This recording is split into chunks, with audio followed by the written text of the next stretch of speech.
Hello সবাইকে, welcome back to my channel. তো দেখো, আজ বানাবো পাটিসাপটা, তাই জন্য নারকেল কুড়ে নিচ্ছি।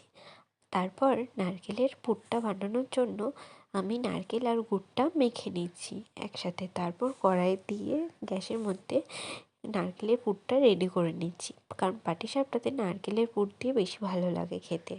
তারপর এদিকে চালের যে ব্যাটারটা চালের গুঁড়ি দিয়ে, সেটাও আমি রেডি করে নিচ্ছিলাম।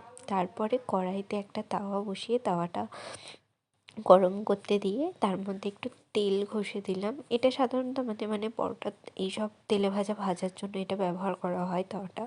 তো তারপরে ব্যাটারটা দিয়ে চারিদিক দিয়ে নেড়ে খানিকটা গোল করার চেষ্টা করছিলাম। তারপর তার উপর দিয়ে একটু টাইমটা লাগবে। তারপরে নারকেলের পুরটা হালকা করে চামচে করে দিয়ে দিয়েছিলাম, অল্প অল্প করে। চামচে হচ্ছিল না বলে হাত দিয়ে একটুখানি নেড়ে দিলাম।